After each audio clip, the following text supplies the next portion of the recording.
Hello and welcome to my little world.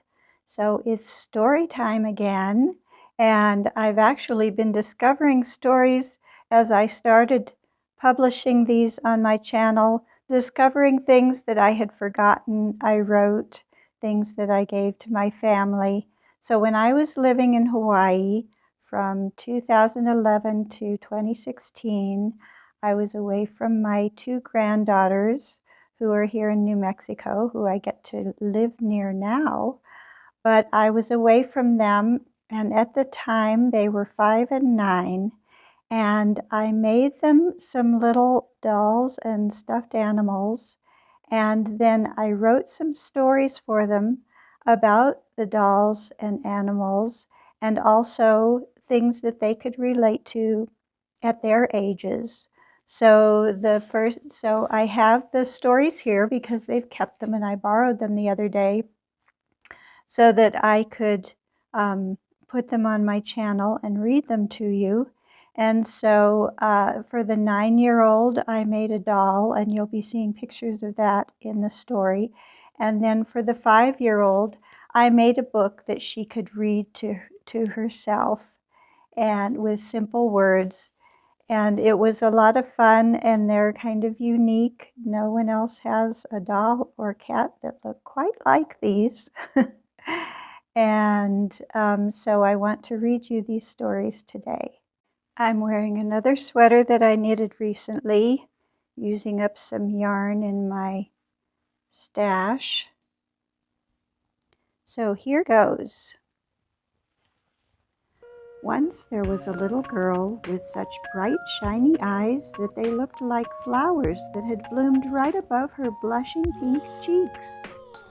She had an impish smile that let everyone know she was always ready for a fun adventure.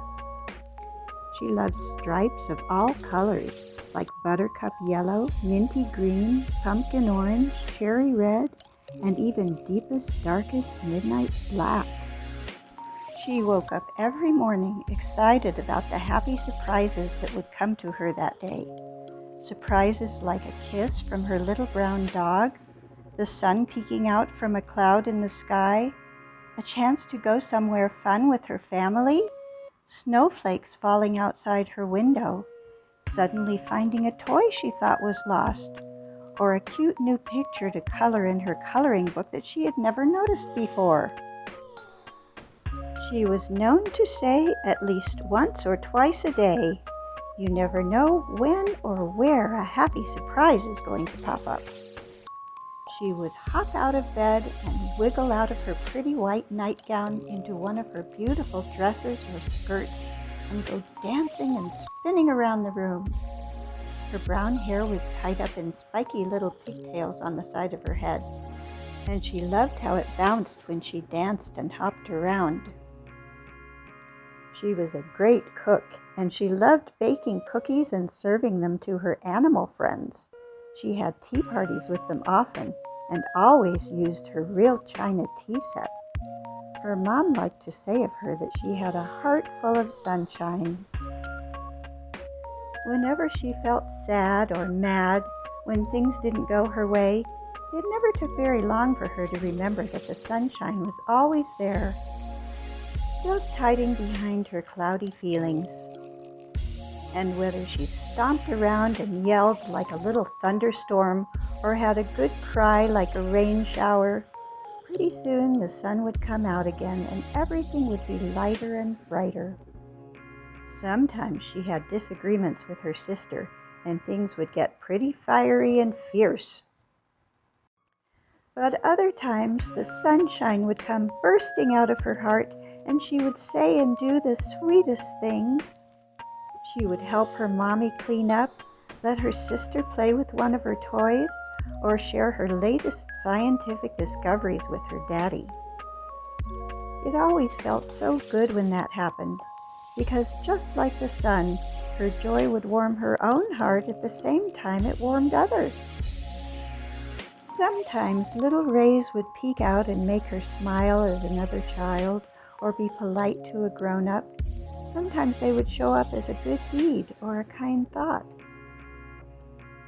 And sometimes they just made her want to sing at the top of her voice, laugh, run a race, bounce on the couch, and play a tune.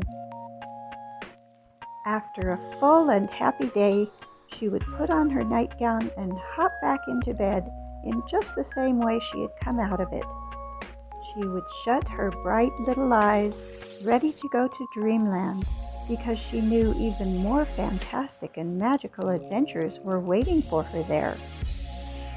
There she could fly through a lollipop sky on a unicorn, dance in secret fairy rings, sail over the moon in a boat made of stardust, and ever so many more wonderful things.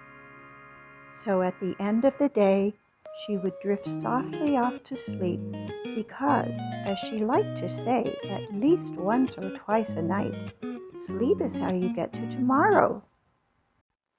And in tomorrow, you never know when or where a happy surprise is going to pop up. The end.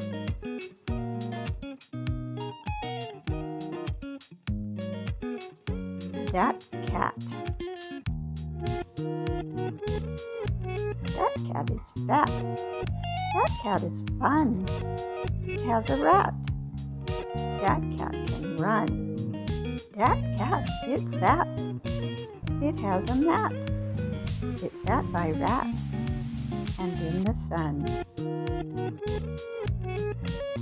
That cat say hi. That cat is fat. That cat is fun. And now, goodbye.